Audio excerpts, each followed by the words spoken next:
Welcome, everybody, to the R&R Catcast, a fan-based podcast focusing on Montana State athletics. We're two dudes named Ryan from the state of Washington talking about our dear Montana State. We hope you enjoy.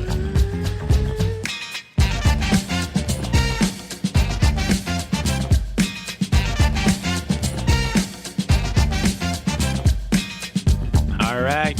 Welcome back, Bobcat fans. Thanks for joining us on another episode of the R&R Catcast. I'm one of your hosts, Ryan Foley. He's one of your hosts, Ryan Thornburg. We are the Ryans of the R&R Catcast, the Montana State affiliate of the Big Sky Podcast Network.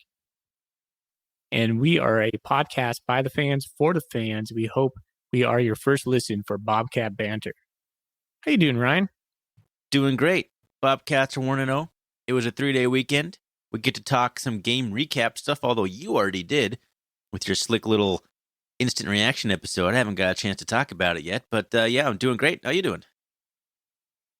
I'm well, man. It's back to school time. Tomorrow's actually my very first day of school, which is late for everybody else, but Spokane is special. We try to do it a little bit later, but we get out a little bit later. So I'm pretty stoked about that.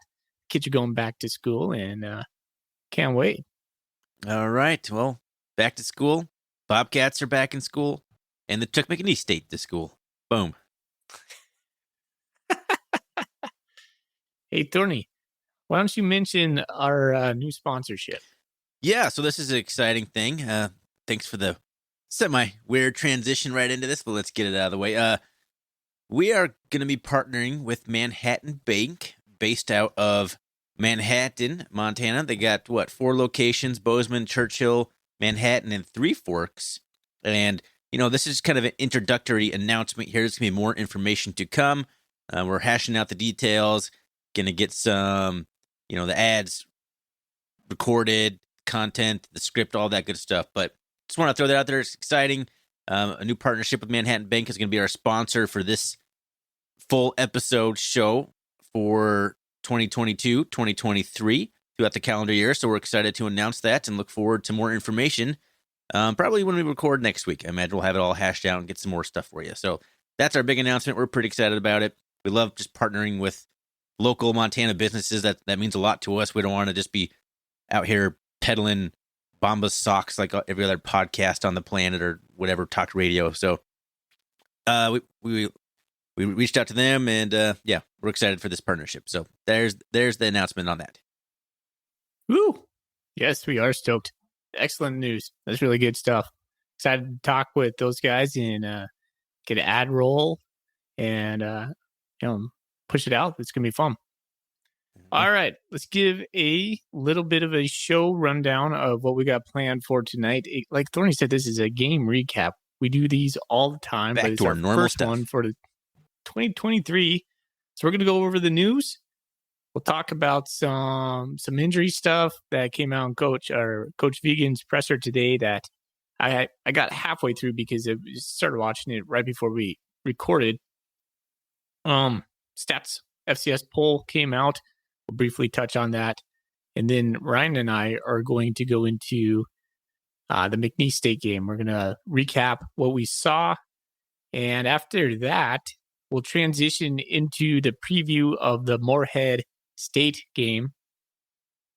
And for that, we had previously today recorded an interview with Chuck Mraz, the voice of the Fighting Eagles for like 35 years. And he has a fantastic voice. So you're in treat. Your ears will be in for a treat. And he broke down pretty much everything Morehead State Eagles and gave us pretty much just a 101 class on the football team. So we'll play that audio for you. We'll come out of that, and Ryan and I will talk slightly a little bit about what we're looking for on this game, because a lot of the conversation that we would preview took place already in that audio clip we'll play for you. And then we'll button it up with some Golden Coolies questions, some buy or sells, and maybe a bull prediction. That was a lot, but I think we got it. Well, it's a jam-packed episode, kind of back to our normal course of action. We got some good Golden Coolie questions. So we want to make sure that we save enough time at the end for that. I think the interview with Chuck took about 25 minutes, maybe by the time all said and done. So we'll be conscientious of that. We try and keep all of our episodes around an hour. But yeah, fun episode. Let's get to it, man. Let's get right into it. All right. Let's start with. Ooh. What's in your golden Kool-Aid? It still makes me laugh, dude. I know. I went out and got a new beer just for this today. It's out of Missoula, Big Sky Brewing. It's called Space Goat Pale Ale. It is a crazy looking can. It has like this, well, it's a goat in space, kind of futuristic looking. 5%. Pretty mellow pale ale, but picked it up for the pot today. It's pretty good. Sessionable. That's important. It's still summer, still sessionable beer season. Is it still summer? Like when does fall officially start? I don't know my stuff here. Gotta be getting close. Can't wear white pants anymore. That's after Labor Day. Darn it. Memorial Day. All the white pants. My just drawers and drawers full of white pants. I can't wear anything white because it'll instantly spill on them. I have from District Brewing over here in Mount Vernon, Washington, where I used to reside, the Citra Act. It says Act. I don't know if it's supposed to be ACT or Act. No idea. It's a hazy IPA. District Brewing is a cool little brewery down there. They make really, really good pizza. Highly recommend if you're ever in that area. Their pizza is amazing. Their beer is pretty good. 6.9% alcohol. Nice. It's all right. It's an IPA. It tastes like an IPA. I don't think I'd probably pick it up again. It's not a bad IPA. It's an IPA. And sometimes I try and I fail. I bought it mainly for my wife to bring to this jam session she went to, where a BYOB musical jam session where she brought like her ukulele and went and jammed with some people, and you're supposed to bring your own beer. And I gave her that option. She wanted to bring that because we're in Washington. I assume people would appreciate an IPA. It's all right. It's not as good as my backup beer here, which is actually Jeremiah Johnson's Citra IPA, which I prefer over this one. But hey, I got a beer. We're talking Bobcat football. I'm not upset. I appreciate that you're trying with the IPAs. I do try. That's more than I can say. Yep. All right. Nice work.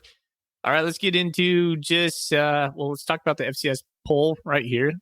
Nothing changed as far as the stats poll. The stats poll came out about halfway through today. I kept checking the morning, and no big surprises. We're still number 4 in the nation. The Grizzlies number 3. South Dakota State was number 2, and North Dakota State was number 1. Excuse me. The biggest thing was, and it has nothing to do with Bobcat football, Kennesaw State went from number 8 down to number 19. I saw their score. I'm not going to be able to repeat it off the top of my head, but yeah, that was the biggest mix-up in the whole thing. Eastern Washington came in at number 12. They were 13, and Weber State's at 16. So that's pretty much it for the Big Sky Conference in the FCS stats poll. But none of that's really surprising. It's good to see Montana State be number 4 in the nation. Yeah, I mean, nothing matters right now, assuming you don't lose. No one's going to really change. Everyone's going to be probably winning most of their out-of-conference games, unless it's an FBS game. Yeah. And when you lose those, you don't really typically get punished in the poll. So, nothing really to talk about there. It's fine. It is what it is. But all right, let's recap some of the news. I do have something here. We didn't talk about this. When you were talking about polls, I'm like, wait a minute. The Big Sky Conference or the Big Sky Podcast Network power rankings, Foley. Can't forget those. Montana number 1, Montana State number 2, Sac State number 3, Weber State number 4, Idaho number 5. Yeah, it's an Idaho heavy network.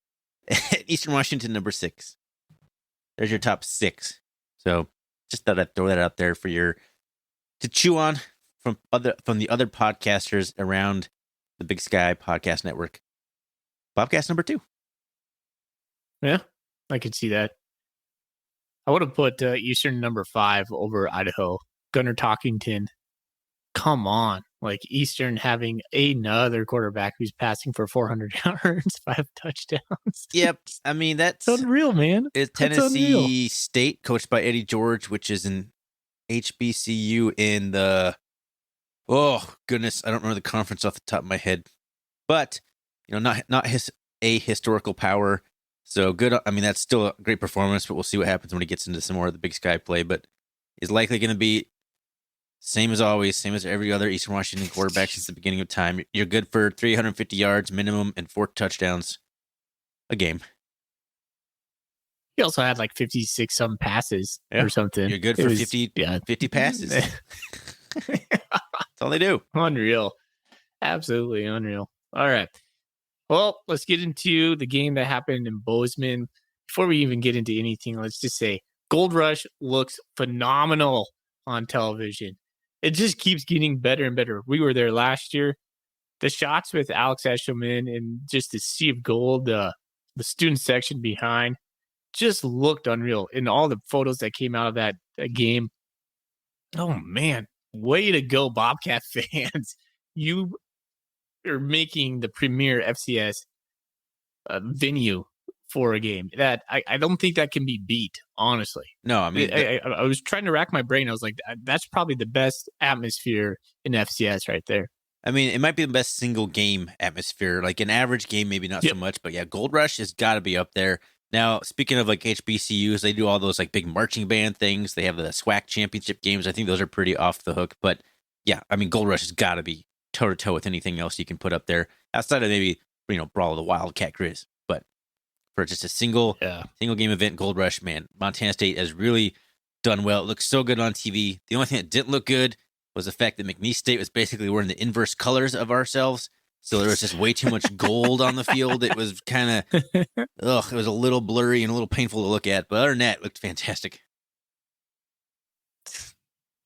Oh, it just made me proud just to see where we've come. Because I remember our first Gold Rush and then everyone since then. And it's just unreal to see it was like what, 21,000 fans? Yeah, I'm not sure what the total is there, I think we set a record. We set a record with heat and we set a record with attendance. That was really cool. Yeah. Anyways. And it was cool seeing Alex Singleton down there enjoying his first Gold Rush as a fan. So that was pretty cool too. Yeah. Come on the pod, Alex. I tweeted at you. Come on. Everyone liked my tweet, but you never responded, Alex. So please come on the podcast. It'd be fun, man. He's got a big old bushy beard. It looks good. Hey, we're 1-0. We beat McNeese State 40-17. It looked like a dominant victory.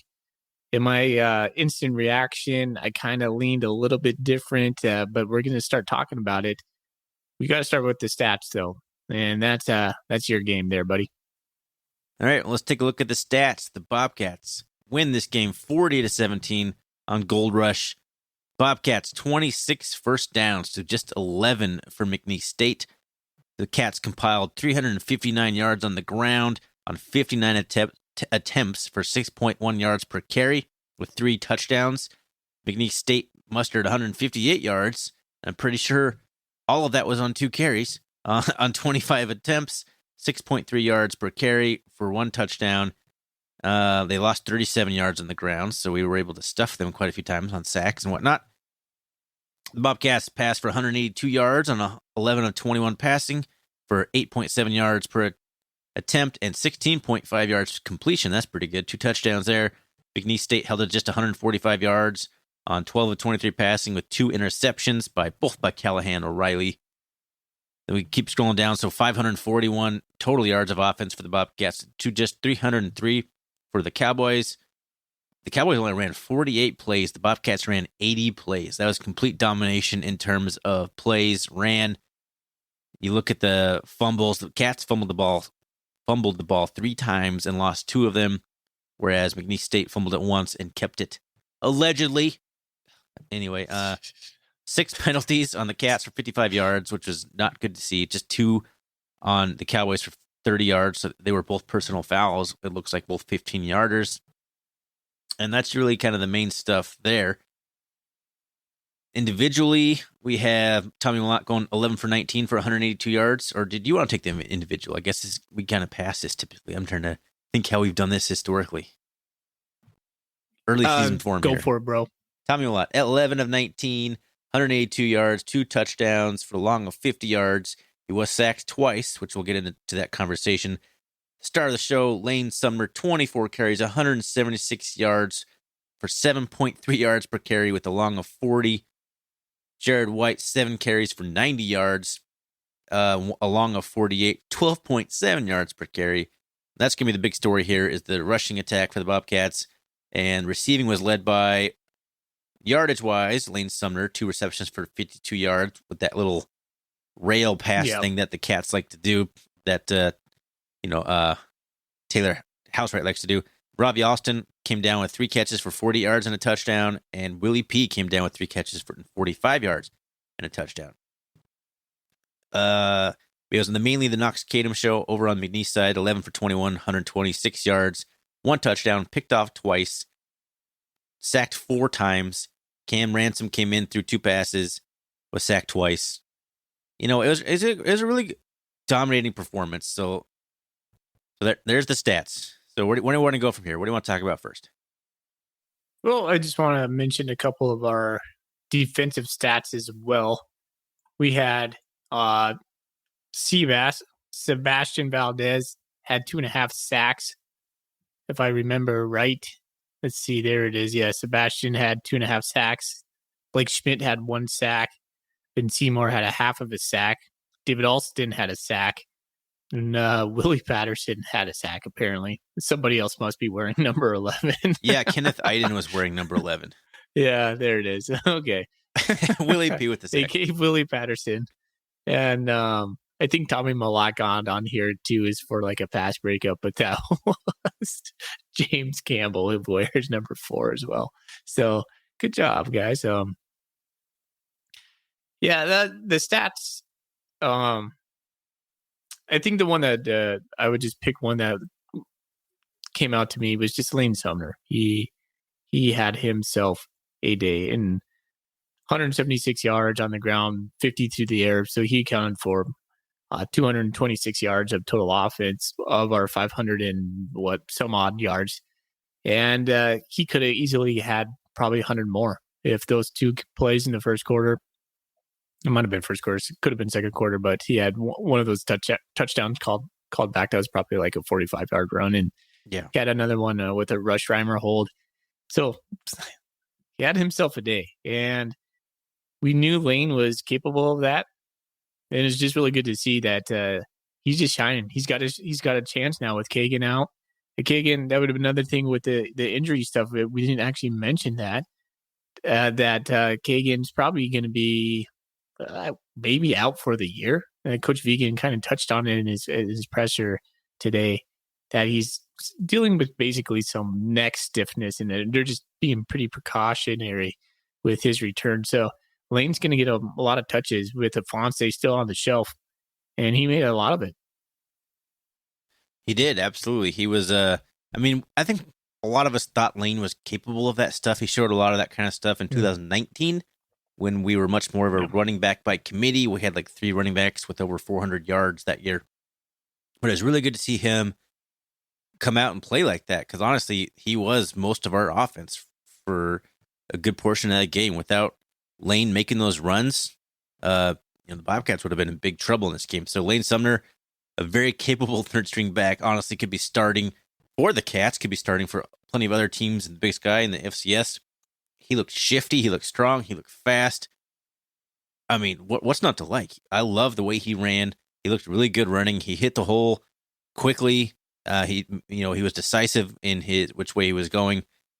I mean, that was almost a perfect game from Lane, except for the fumble. He did cough the ball up, so that would be the one knock on Lane Sumner there. But other than that, he had a pretty stellar game. The only true fumble that happened during that game. Yeah, there was a lot of questionable fumbles in this game. Let's talk about that. That is such BS on that. The worst one was Tommy Malot's fumble.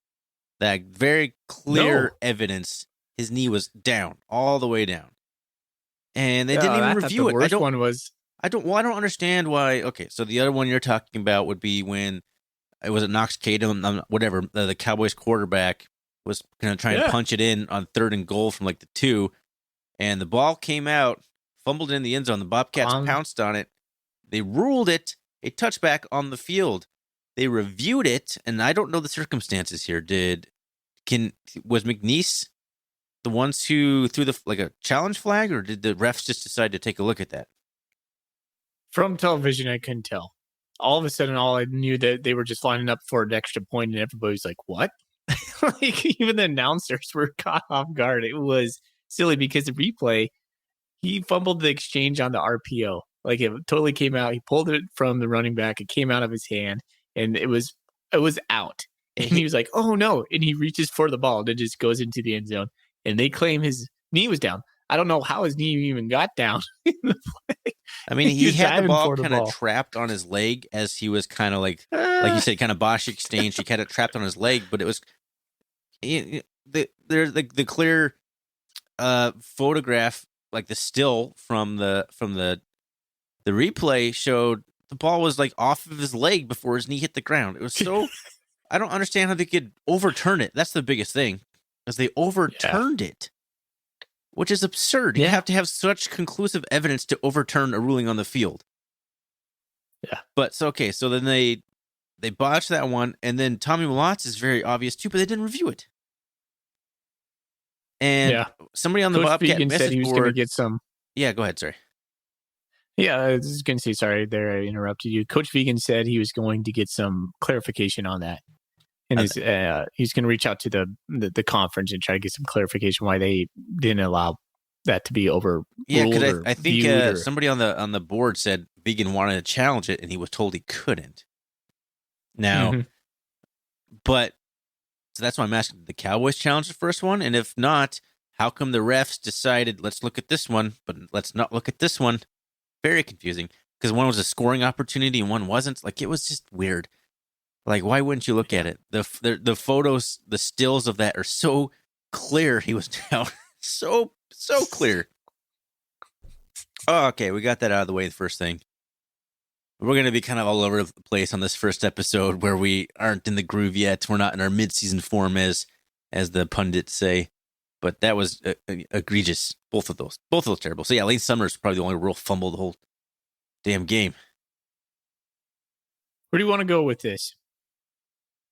I don't know. So I have some... Go ahead. You were going to say something. Yeah, I got some thoughts. I got some questions for you, because I did the instant reaction show, which typically would come out on a Saturday night or a Sunday night, but I have to learn how to edit. That's been thorny, and he does such a great job on making it sound so good. But like we said, Thorny was out, so that didn't come out till today. But you did so record my thoughts it are out there on Saturday. Yes, I did. Up in my closet. It sounded nice. Anyways, I want to ask you, what do you think of Taco Dollar? All right, we can start there. Taco Dollar, I think he's going to be explosive. Like, you could just see it. Like, he's gonna bust a big one. He may not score this year. We did have a Golden Coolie question about that, about Taco Dollar scoring. That was my bold prediction. That was your bold prediction? I made a bold prediction. Yeah. Oh, yeah. So hey, your bold prediction was Sumner going over 150. Are you sure it was Sumner, or was it Kagan Williams? Because I didn't know he was out at the time. So I think I would have said Kagan Williams. Like, I heard you say that on the instant reaction show. I'm like, I'd love to take credit for that, but I'm pretty sure I would have said Williams. I think Taco's got an awesome future. He looked fast out there. He looked good on the sweeps too. Like, he's going to be a star, man. Like, a true freshman like that is already getting snaps like that. Maybe they'll redshirt him, maybe they won't, but I think he's going to be too valuable. Like, I can't see them redshirting him. Like, he's going to have to play. We need. Did you see how Did you see how he fielded the punts with ease, just like nonchalantly, in how that's like, compare that to like Willie P. Catching the ball. I mean, Taco did it like his entire high school career, I believe. I don't know if Willie P did that in high school, because he was a quarterback, I think, in high school.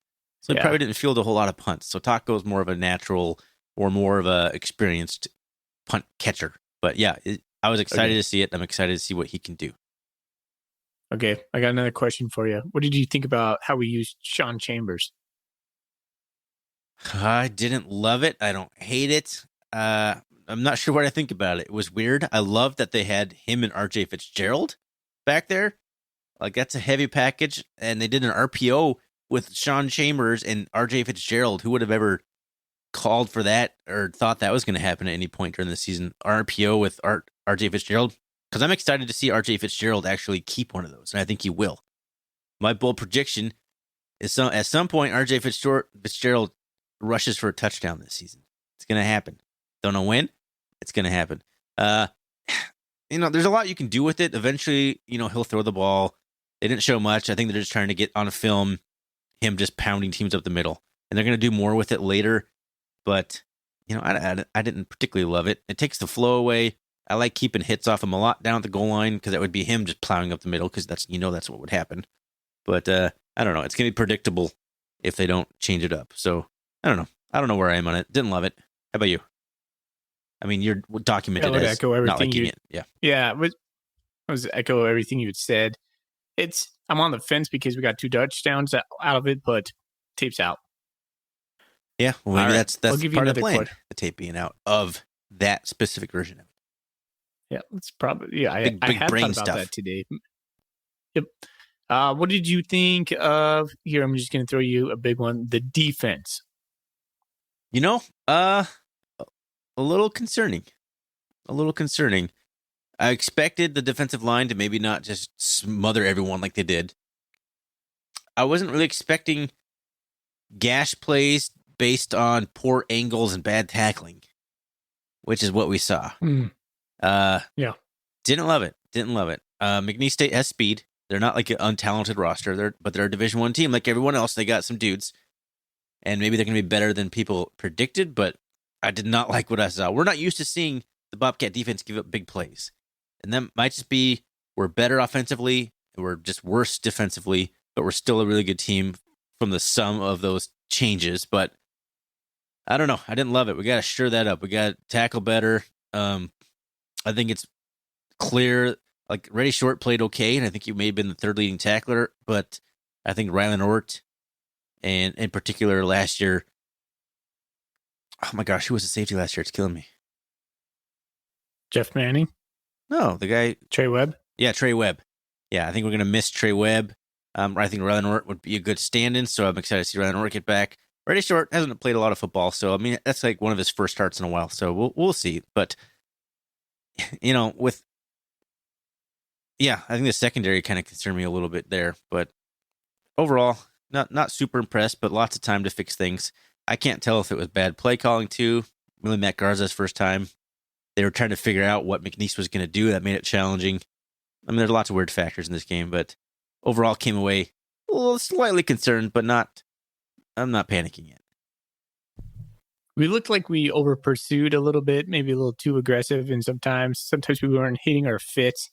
I think that led to those big plays. And we also missed Troy Anderson on the back end. Troy was the guy that erased a lot of mistakes for us last year on that 75-yard gallop from, I can't remember his name right now, but Troy would have caught him maybe like 30, 40 yards down the field. But we don't have Troy anymore. So, yeah, I'm kind of echo what you said. A little bit like, second half looked a lot better, though. It did. And a concerning part for me, too, and that we're talking through it here a little bit, we blew around the ends, which did not seal the edge. We didn't seal the edge well, is what I'm basically saying. I've been concerned before the year started that the combination of Ben Seymour and Brody Grebe would be very good at getting to the quarterback, but wouldn't be so awesome at staying home and being run stoppers. Ben Seymour had a good game. Like, I thought actually Ben Seymour had a game that put himself on the map a little bit.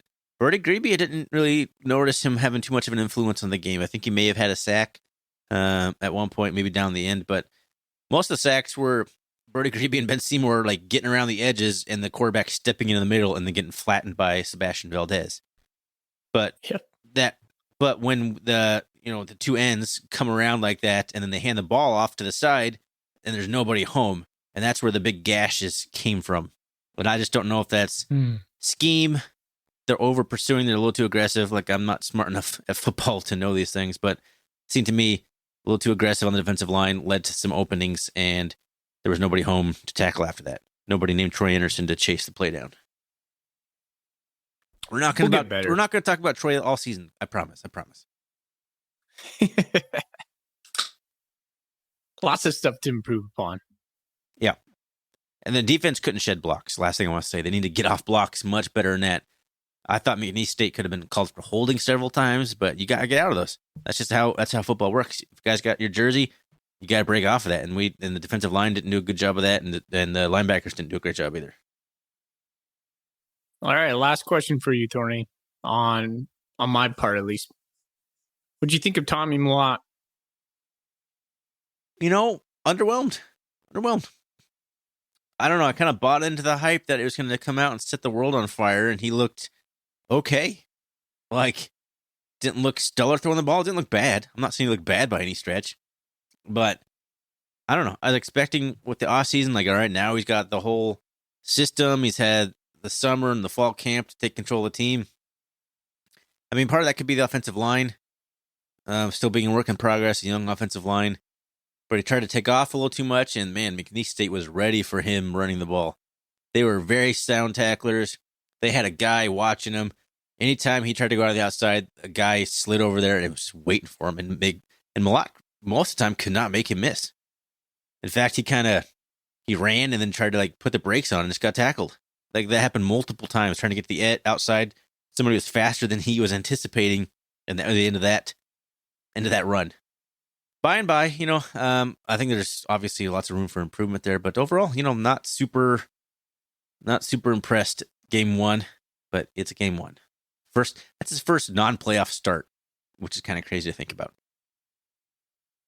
That is kind of weird to think about. I was expecting to see more passes other than just the sideline passes that we were seeing last year. I thought Montana State probably limited his game plan last year, just to what he was comfortable with. Obviously, Taylor House probably wouldn't do that. I expected to see, I don't know. Well, for instance, we hit Derek Snell across the middle. We hit Ravi Alston across the middle. Just more route trees, right? Yeah. I mean, we see the same plays over and over again. I'm starting to believe that Tommy's just missing stuff that's over the middle. One time, they showed him pulling the ball down. It was just a camera angle was behind him. And there's Derek Snell sitting in the middle of a wide open zone, like a first down. And Tommy's just got to see that. That's easy money right there. That stuff will come. It'll slow down for him. Yeah, it will. Yeah, that's what I was about to say. I think as he matures as a quarterback, that will come. But I was expecting to see that right now. Yeah. You look across the Big Sky. That's the thing is it just kind of pound your head a little bit. You look at Eastern Washington, you look at Sacramento State's quarterback, you look at, you name pretty much any other school in the Big Sky, they have a competent quarterback just slinging it across the yard. Montana State hasn't had that in forever. We have Tommy Mlat, who is a Big Sky preseason all-conference quarterback, and he looked really average to me. He did. I really liked Tommy Mlat, but the game looked a little fast for him. I think that's what I was thinking about this. I think the game just came a little too fast. You said it right. McNeese State, they were prepared for him. They were faster than what he was prepared for. I thought McNeese State's linebackers were lights out. They had really fast linebackers and a really good secondary as well. Yeah, there was plenty of plays where Malott put the ball in the air and the defensive back was just glued to the wide receiver. I thought their coverage was pretty darn good. I don't think we had bad wide receivers by any stretch. I just think that that's the old adage, right? Southland speed. They're fast. They're fast down there, and they were fast on Saturday. They played fast, and they made a game of it for sure. And they were big and strong on the defensive line too. They had some big boys, and they put some moves on some of the offensive line. Like some of them were embarrassingly bad. If you watch the replays, I think Rush Reimer just got coasted on an underarm hook swim move thing. Just beat instantly. But that's going to improve. The offensive line, that, they get a C+ for me, maybe a B- for their first start. Okay, but every one of them, you can go back and look at the tape. Every one of them just got beat at one point.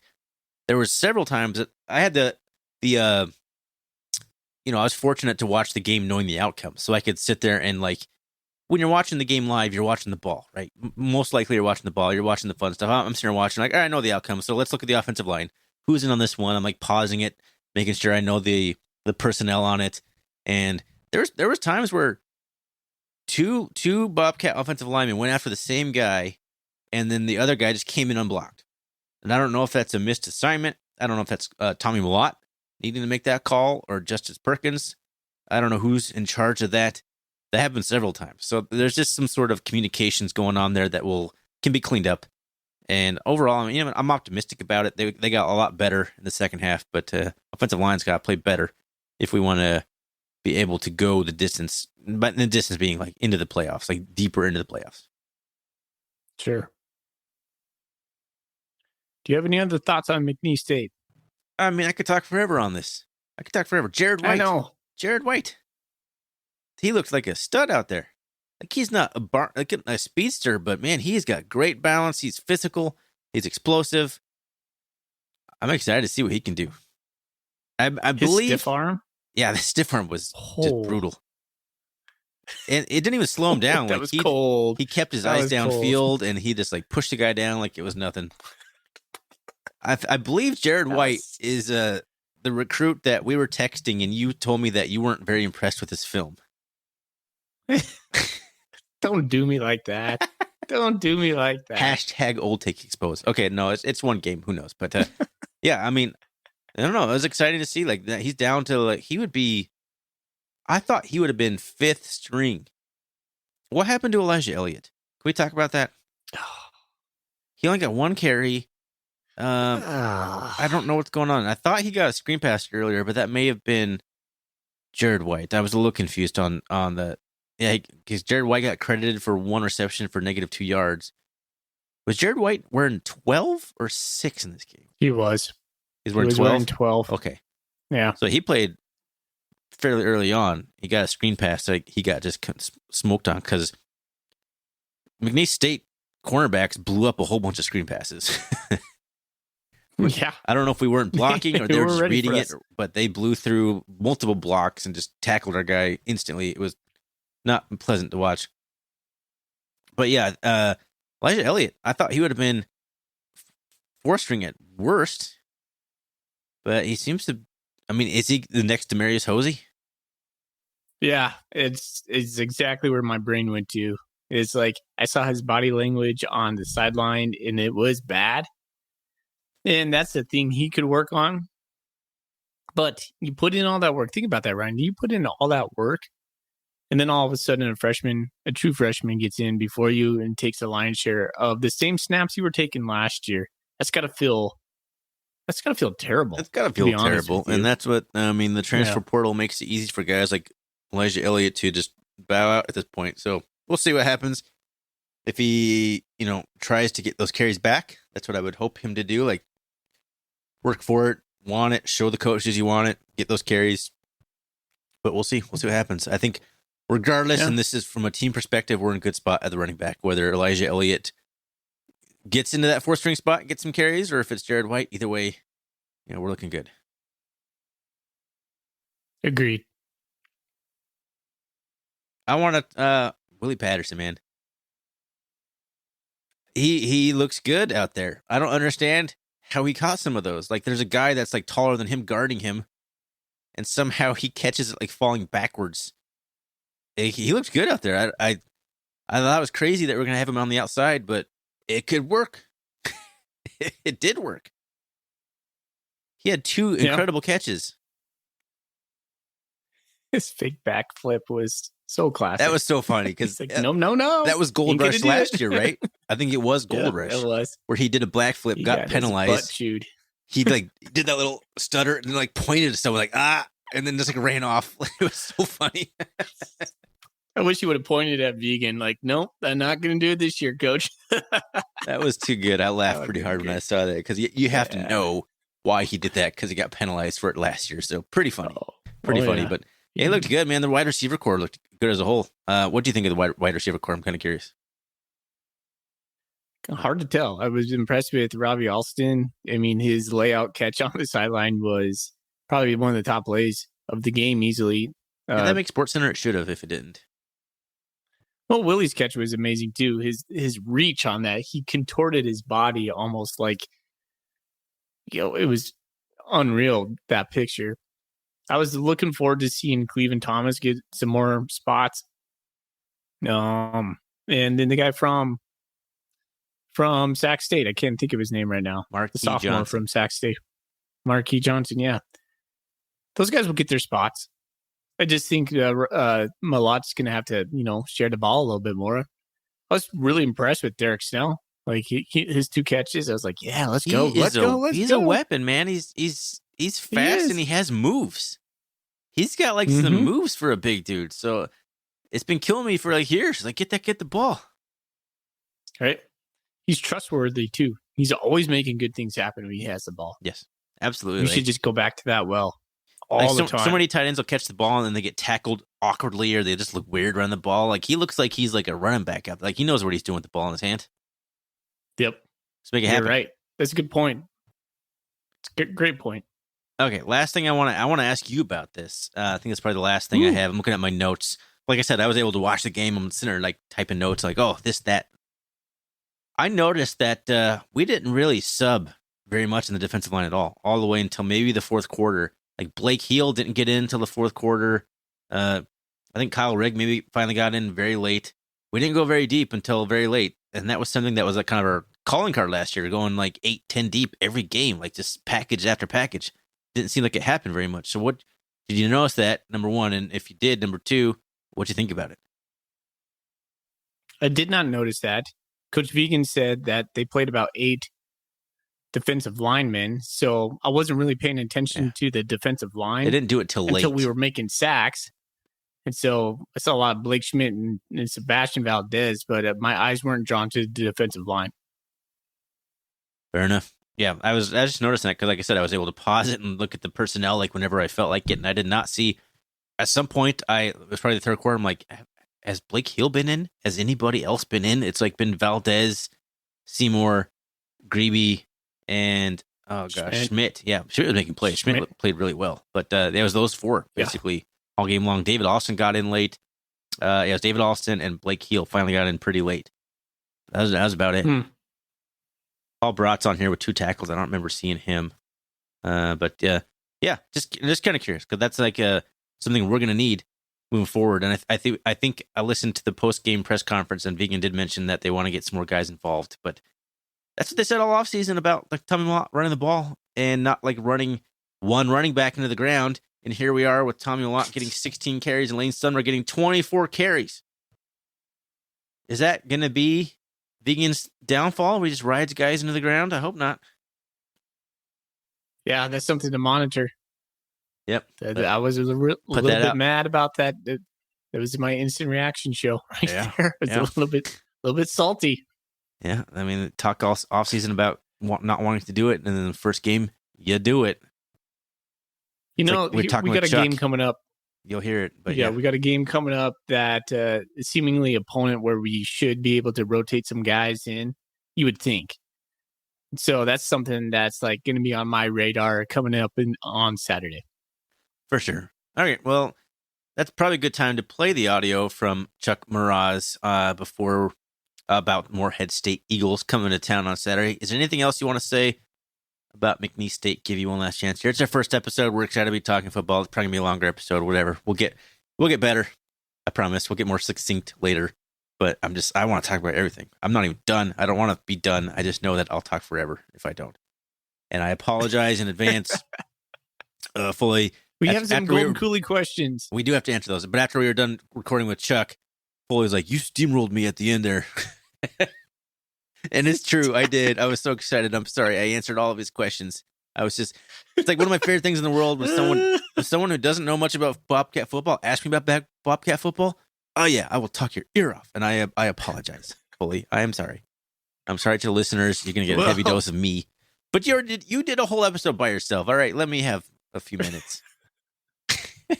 You'll have to endure some awkward pauses between Chuck and I as well. So I apologize for those. I'll edit those out. Yeah, there we go. All right. All right. Without further ado, here's Chuck Mraz, the longstanding voice of the Morehead State Eagles.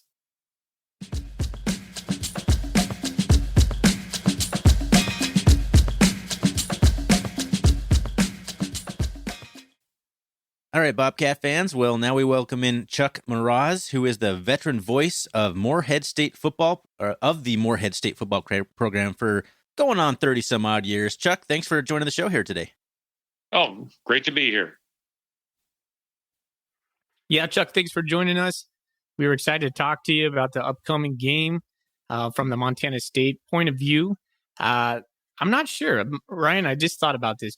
And maybe Chuck, you might know, has the Bobcats and Morehead State played before?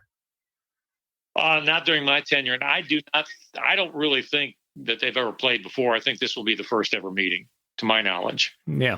Well, I also just thought about this is the second straight week that we're playing another MSU. It's just MSU's all over the place. McNeese State, Morehead State, Montana State. We have that same problem in basketball.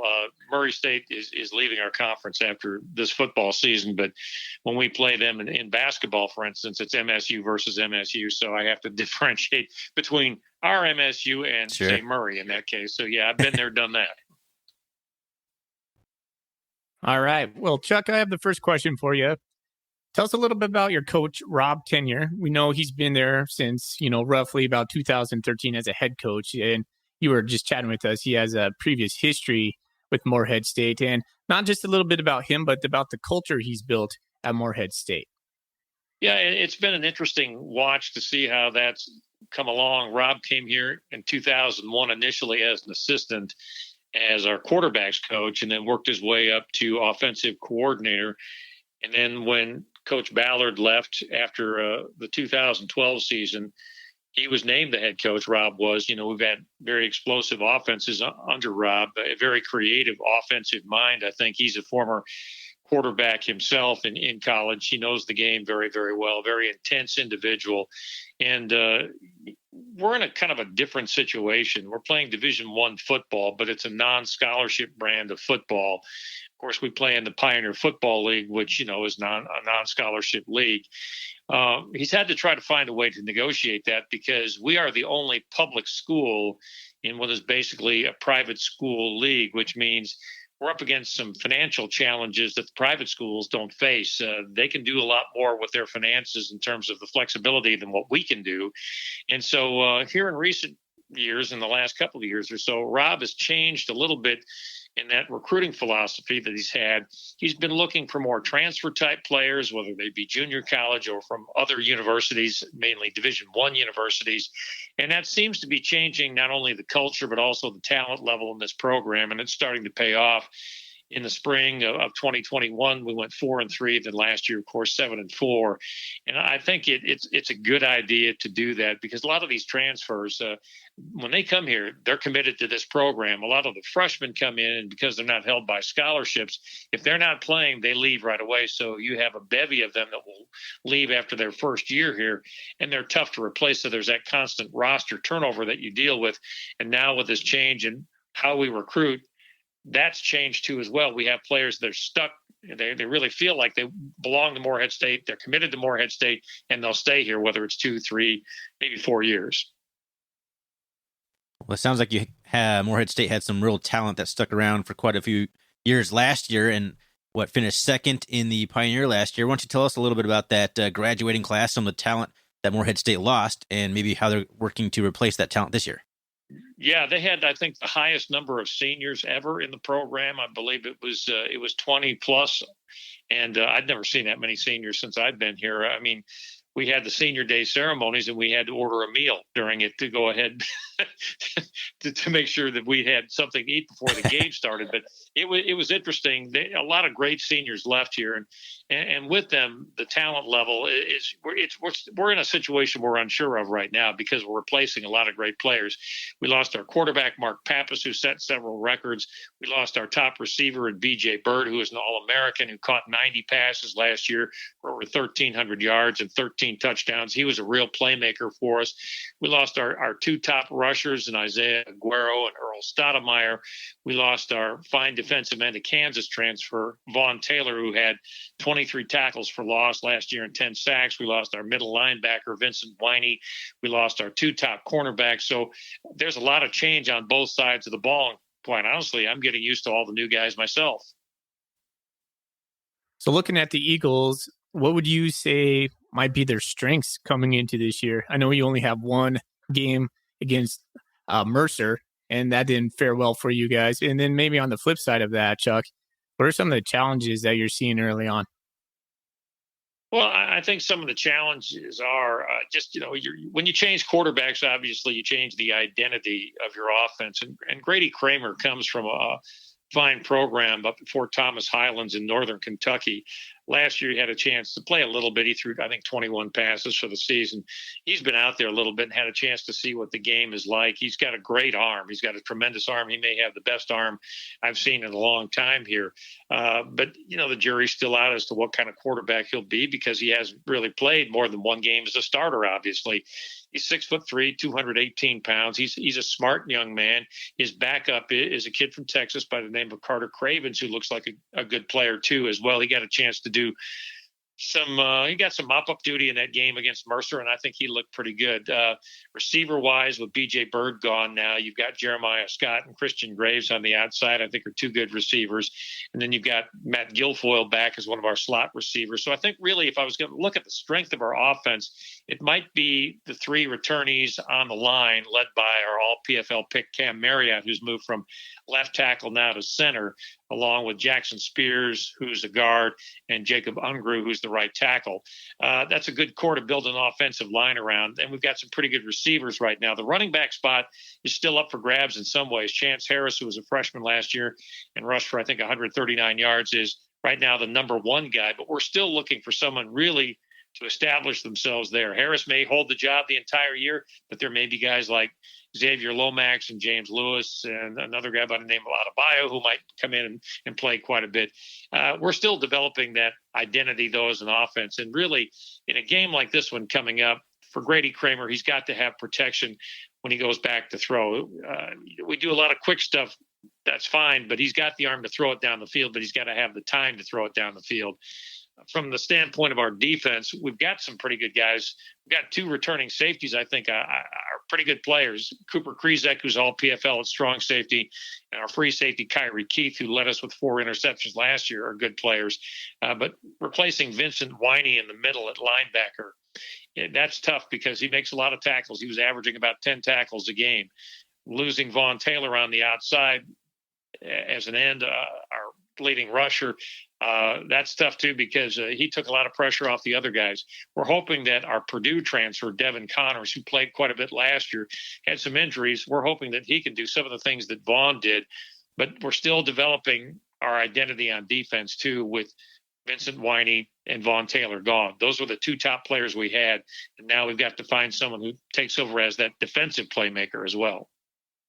So let's stick with the defense here, since that's the last thing you mentioned here. What are kind of some of the strengths, or maybe what's the calling card that Morehead State typically hangs their head on defense?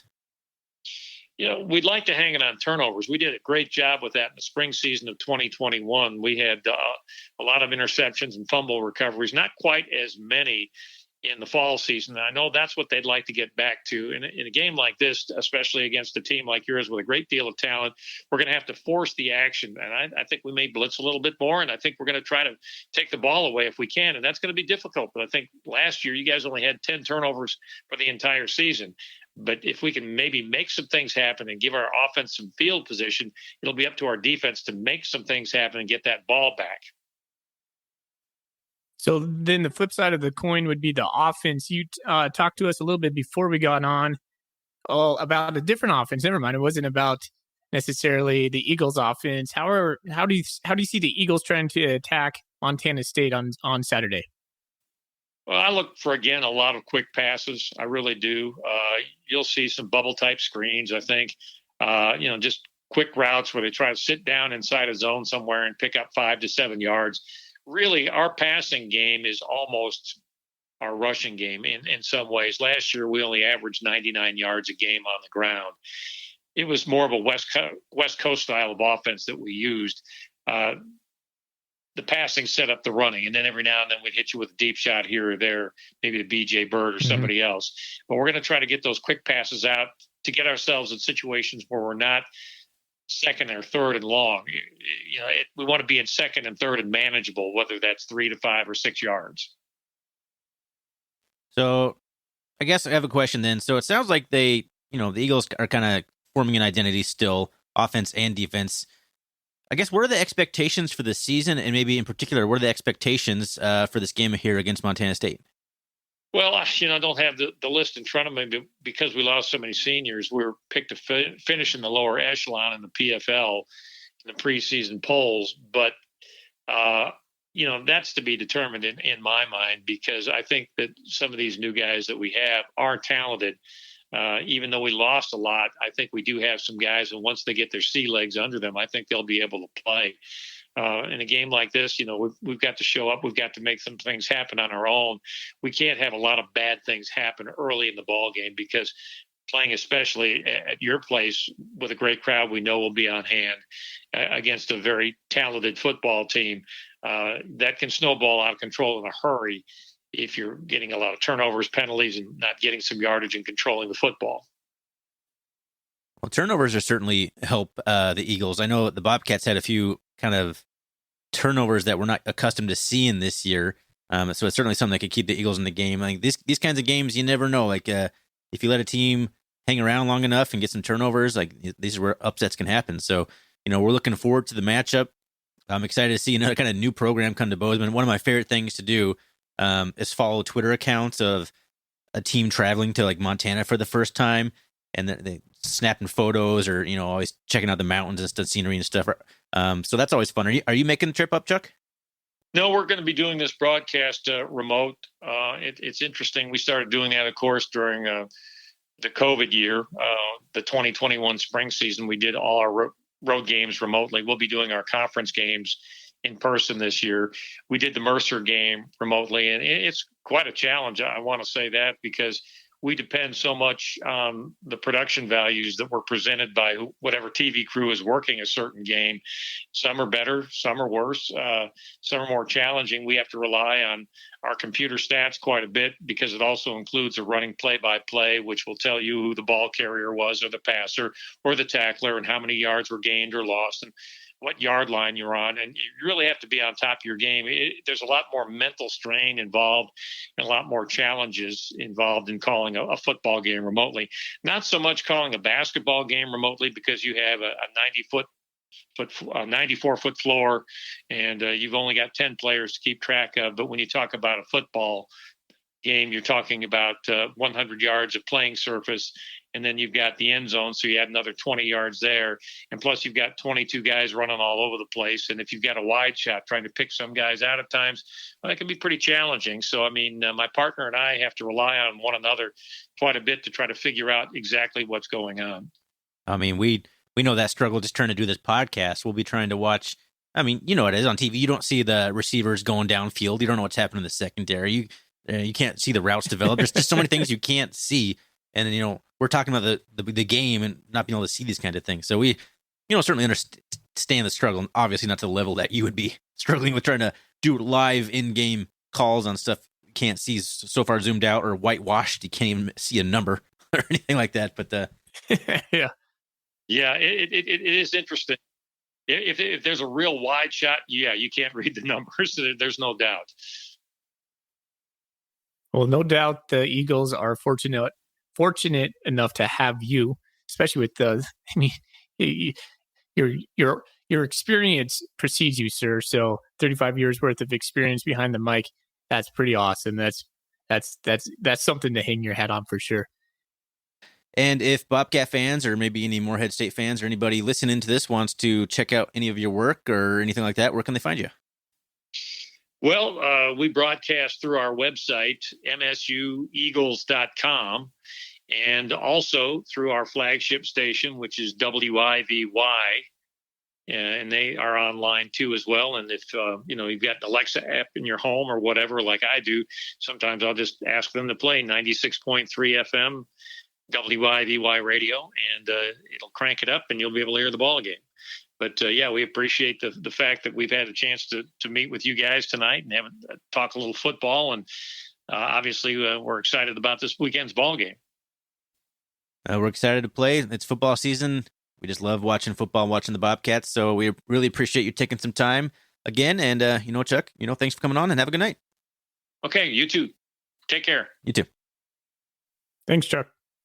All right. Well, that was our interview with Chuck. Really appreciate Chuck taking some time to come on. Like, it's so cool being able to talk to other people throughout the country and other programs, especially guys like Chuck Mraz and John Hattler last year, who was the voice of UT Martin. He had been there for a long time too. It's really cool talking to guys who've been at their programs for a long time and just know the ins and outs and everything about it. So, I mean, I hope that was a good listen for everyone. You learned a little bit about Morehead State as a program and the team coming to Bozeman on Saturday. And again, appreciate Chuck for coming on. Did you know you said up, Chuck? When? Me? Yeah. When? During the interview. I said up, Chuck? I can't remember because it was a couple hours ago when we recorded it, but you said up, Chuck. In what context? Oh, moving something up or something blah, blah, up, Chuck. What do you think, up, Chuck? Well, I apologize, Chuck, if I did say that. The tape doesn't lie. We'll find out. It's kind of like up dog, I guess. He has such a good voice. Like, he's such a good voice, like a radio voice. Yes. Like, you could tell that guy's made to be a radio announcer. Yeah, he's a play-by-play announcer. Like, his voice is perfect for it. So, yeah, they're a lucky program to have a guy like that. Absolutely. We've had like a rotating door, so it's always cool being a guy who's like 30 years at the same program. All right. Well, let's do this. Thorny, let's talk about a couple things we want to see the Bobcats do during this game, and then let's wrap this up with some golden coolies. Sounds good. Yeah, I don't want to be like, what's the word I'm looking for here? But I mean, the Bobcats are going to win this football game most likely. So I don't think we need to spend a whole lot of time on the X's and O's type stuff. I think you hit it best. What do we want to see from the Bobcats in this game? I would like to see Tommy Malott just have better vision for the field. I want to see more. I want to see him complete more than 11 passes. I want to see more than 19 attempts at passing as well. I know we're probably going to be the Bobcats of who we are. We're going to run the ball. And I think, if this was a Jeff Choate team, if this was a Jeff Choate game, we'd probably have 400 yards of rushing by the end of this game, I would assume, or something close to that. I want to see a little bit more balance just because I want to see Tommy Malott progress as a passer. I mean, if this is a team, and let's be honest, like you said, I don't want to disrespect Morehead State at all. There you but go. This should be a team where, what's that? I said that was the word. Remember, I was trying to think of the word earlier. Disrespect. I didn't want to be disrespectful. That's the word I was trying to come up with. I don't want to be disrespectful to them, but I think this could be a game where we could work on some stuff. Absolutely. Actually, I had a question for you on the that. I was actually thinking about this earlier, and I didn't have a chance to ask it.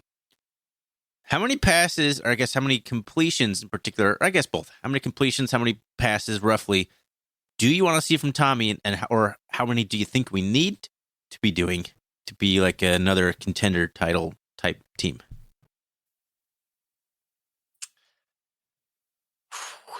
Well, that's tough. It could be. It just depends on the team. I want to see what it looks like for the catch the 10-30 passes. Like throwing 30 passes a game. Yeah. I'm thinking 25 to 30 is kind of my sweet spot. I mean, every game is going to be different, of course. I'm more like an average type situation or like a goal. So I'm just kind of curious what you're thinking about that.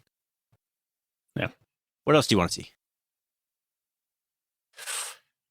Better fit on the run. I want to see an elimination of big plays. I want to see. I don't know. Gosh, the refs were just so terrible that they took away probably like 10 points from us last game, and I don't want to see that again. I don't want to see Montana State have 6 penalties while the other team only has 2. That was silly. So clean up some of the personal fouls, but although some of the personal stuff, like the Tayakata stuff, like where he checked the quarterback essentially in the shoulder, that was called back. That kind of stuff. Like, come on, we're just playing football. Like that's a silly. That kind of stuff you can't. That's like out of your hands. That was the least worst of all the bad calls, in my opinion. He kind of blindsided the quarterback. I mean, So here's what I really want to see. I want to see a lot of players play. I want to see a lot of depth come out. I I want to see good run fits. I want to see us flying to the ball, aggressive, fast, and I want to see us spread the ball around. I don't want to see Lane Sumner get 24 carries this weekend. I want to see at least 3 running backs touch the ball, spread it out, a couple different concepts on some, tree concepts that we were talking about, but not show the whole hand. This is not the game where you're going to be dynamic in our passing game, but you should be able to complete some more passes just besides the fade. I like the fade, but I want to see something different. I do. We don't have Lance McCutcheon back there anymore. I mean, to Willie P, he's doing a great job. And Robbie Alston, he's going to be he's an inch taller than Lance, apparently, according to Coach Vegan. But I don't know. I just want to see Tommy Mellott be more of a complete quarterback. Yeah. There it is. Yeah. Talked myself into it. That could be baby steps in that arena. But yeah, he's going to have to be more dynamic passing the ball than he was against McNeese State. Like, it's so weird, like how my viewpoint has changed since we made it to the national championship. Like, we're going to be a good team in the Big Sky Conference, like no matter what. Like my perspective is now, how do we compete on more of a national stage? And to be able to take that deep run playoff type team, Tommy Mellott's going to have to do more than he did on the ground and through the air, honestly.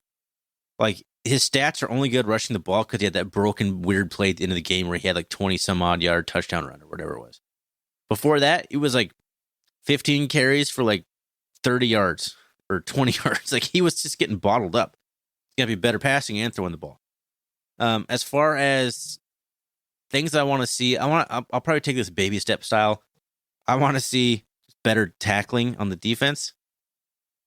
I mean, just getting off blocks and tackling the ball carrier. I don't want to miss tackles. I think that's something I'd like to see. Overall, penalties need to be cleaned up a lot, whether they're bogus or not. That's certain teams get the MO where they just have all the penalties. At some point, it's not the ref's fault, it's you. And one game doesn't make anything, but that's what I'd like to see, is clean that up a little bit. Offensively, I want to see the offensive line play together better as a unit. I think there's individual talent there. They're young. They're going to get better. I mean, that's going to happen. That's something I'm looking for, just the offensive line to kind of gel better. And Tommy Mellott completing 20 passes. That's what I'd like to see. 11. So he's going to basically double. Now, maybe he'd get pulled in the third quarter, and that changes this entire dynamic. But if he goes 4 quarters or at least like 3 quarters, get in the upper teens, get 20 completions on like 25 or 30 attempts. My bold prediction for this next game is that he goes over 250 yards passing. That was my exact one. You asked me to come with a bold prediction, and I'm like, Tommy Mellott, 250 through the air. High five, bro. All right. Well, that's not very exciting content. We both have the exact same bold prediction. I can't believe that. That's crazy. Yeah, that was my only one. I can't think of another one on the fly.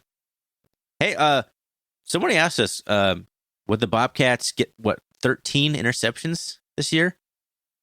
Like, we're at, 3? Was there 2 or 3 left? 2. So, yeah, 2. Good start. So should have had 3. Jeff Manning had one go right through his hands. Come on, Jeff. He did right in the beginning. Jeez.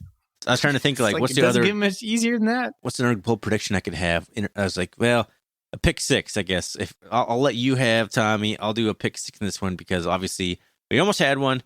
Manning had one to go through his hands. We're ball hawking. We're looking good in that arena.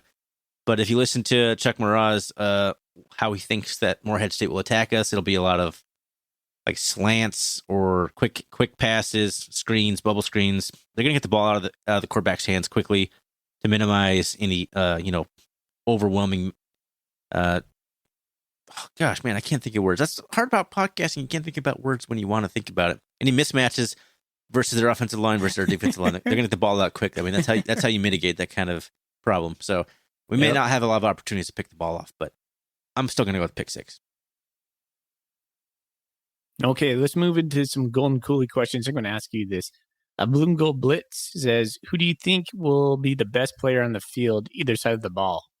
No QBs. Everyone always goes for the quarterback. Well, Lane Sumner. Ooh.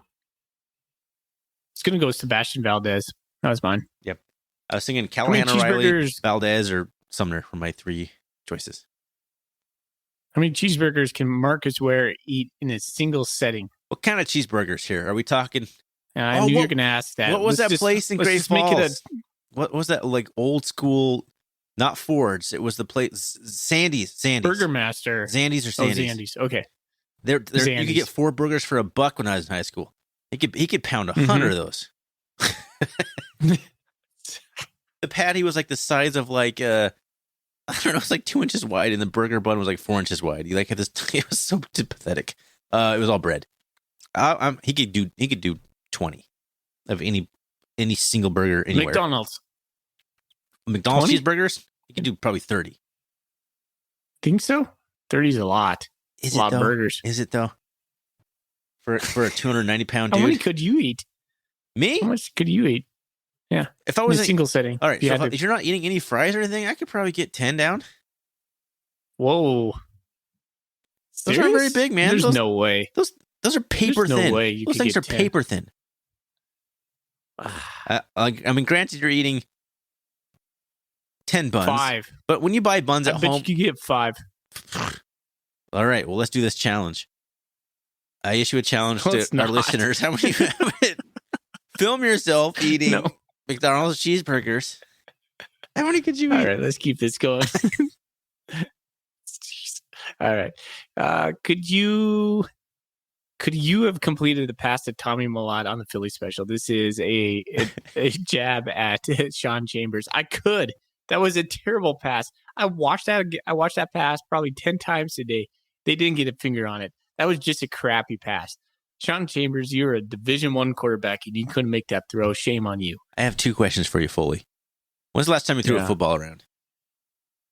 Like every day, man. I play football every day with my sons. Okay, fair enough. We run routes every day. Because I don't throw the football around too much. I remember the first time I did it, like when I haven't done it for like a year or two. Like my arm is like a noodle arm. Like, oh yeah, I can't throw the ball far anymore. I'm 40. That's my first problem. Not yours, apparently. But when's the last time you tried to throw a football with like full pads on, and helmet and shoulder pads? Well, what are you trying to get at? Are you trying to defend Sean Chambers? I'm saying if you were inserted into that game right now, you couldn't complete that pass. Yes, I could. I'm athletic enough to do that. That would have been easy for me. In Gold Rush, full pads, which you've never worn before, you're not practicing. You you're don't just think out about there. it. You just do it. It just takes over. You just do it. I could have done it. Yes, I could have done it. You could have done better than a guy who's thrown like 6,000 passes in his professional. Put it on the poll. Put it on the Twitter poll. Could complete the Philly special to Tommy Milan? Of course, my toxic trait is thinking that I could score a single point in an NBA game. So I could have done it. I could have done it. Yes. Okay. I would have been able to do it. I'd like to think I could 100%. too, but I'm just like, I don't know. 100%. Circumstances are hard or anything. Buy or sell, Tommy Milan will finish the season with more rushing touchdowns than Sean Chambers. Buy. I'll sell that. If they're going to use Sean for any time inside the 20, he's already got 2 up. I guess Milan did get 1. Yeah, I will buy it. Tommy will finish higher. Rethinking my answer. Are you switching? Yes, those are all from Blue and Gold Blitz. Good job, Blue and Gold Blitz. And those are and good. Gold. Those are Blitz.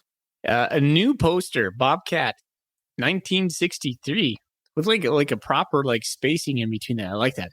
Buy or sell, Sebastian Valdez will lead the entire team in total sacks as a defensive tackle. Ooh, that is a really good question. I mean, because we're all going to assume Brody Grebe will get there. But I mean, 1 game sample. That's tough. I'm gonna. Jeez. I don't think. I mean, the precedent. I'm still gonna sell. I'm gonna go with Brody. I think there was that stud defensive tackle for Eastern Washington a few years ago, like Roland Williams or something like that, or Roland Williams was a professional NFL player. Or no, it wasn't the Samson Mekibam. Anyway, he had like 10 sacks from his defensive tackle spot that year. He was a stud. I mean, it could happen.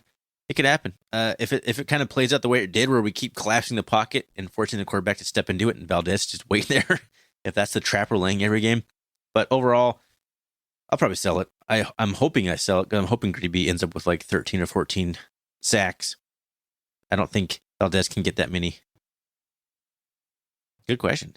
Very good question. Made me think about it. Yep. Very good question. Nice job. And then Hellcat. Oh, gosh. He was just answering all blue and golds. Let's see. Go down. Last one. Rich K says Big Sky Conference Player of the Week awards were given mostly based on statistics. Best stats against even the worst team in the country will get you a Big Sky Player of the Week award. So that being said, will Montana State win 0, 1, 2, or all 3 Big Sky Conference Players of the Week awards? Special teams, offensive, and defensive. Is this just for this game against Morehead? I believe that's where he's No, in general, throughout the season. And he must have been listening to the instant reaction show because I mentioned Utah Tech. And he goes, by the way, Utah Tech is the new name for the Dixie State. I listened to that too. I'm like, that's Dixie State, fool. They changed their name. So if we're talking all year, like we'll get 3 Player of the Week awards. Gosh, man, I don't know. Maybe. Like I was looking at the voting today. I don't know what I was doing all the reading today. And might have been on 406 Montana Sports. Could have been on FCS. I'm not sure. Lane Stumner wasn't even on the list. Wasn't even nominated. Player of the... Which was crazy. Like, are you kidding? Like, what do you got to do? I'm curious. I'm going to look this up. So keep talking. I think he has to be leading the conference in rushing, doesn't he? I don't know. I'm going to look it up. You know what I thought? So there is a take that I wanted to get out there, just put out there. I thought Montana State. So here's a Cat Grizz comparison. I thought that the Cats. Well, I'll start with the Grizz. I thought the Grizz played as close to their ceiling as they're going to on the game against Northwestern State. I thought the Cats have a higher ceiling than the Grizz, but have a lot of room of improvement. I think the Cats are nowhere near their ceiling. I don't know whose ceiling is higher, but yeah, you almost want any kinks and stuff to be figured out early on. You want to be getting better towards November. We've seen Bobcat teams in the past just be dominant in the beginning of the season and just fizzle. So, I mean, it can go both ways, but I don't think you can take away too much from either one right now. Well, do you remember last year when the Grizzlies beat University of Washington? That was basically the best thing that happened to them all year long. Yeah, and then from there, everything home, was like measured against that. Yeah, I mean they beat us, and so that was like, they kind of thought that was pretty cool, but they didn't even make it to the semifinals. No. See, I mean, you never know. It's early season stuff doesn't really mean a whole lot. And even middle season stuff. I mean, look at the way we got smoked in Cat Grizz and we went to the national championship anyway. Like, it's football's a funny sport, man. Yeah. That's why we love it. That's why we watch. That's why we talk about it, podcast about it, read about it. If we could smell it, we could. We would. Excuse me. We need to in this episode. Yes. Yeah, okay. It's going to be a longer one. Yeah. We got to pick up a Golden Coolie winner. I know. Well, it's got to be Blitz, right? I know who we're going to go with. No, Blue and Gold has one. And if he wants another one, I got to go with Bobcat 1963. Oh, yeah. Okay. By ourselves, Sebastian Valdez will lead the entire team. Woo! I used to have a cheering thing on Bobcat here. 1963, you know the drill, man. Get at me. Get at Thorny. Contact us.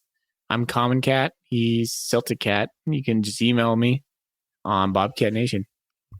Sounds good, man. Well, that was fun. I hope everyone had fun listening to this. I know it's going to be a long one. I'm looking at our timer. We're probably about an hour 10 on this before I put in Chuck Mraz Morehead State audio.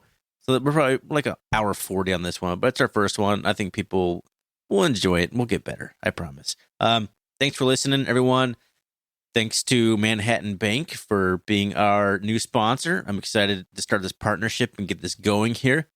Thanks, Chuck Mraz, for coming on the show and talking some Morehead State football, making our job a little easier because all the research in the world we could do will be nothing as good as someone who knows a program like that coming on.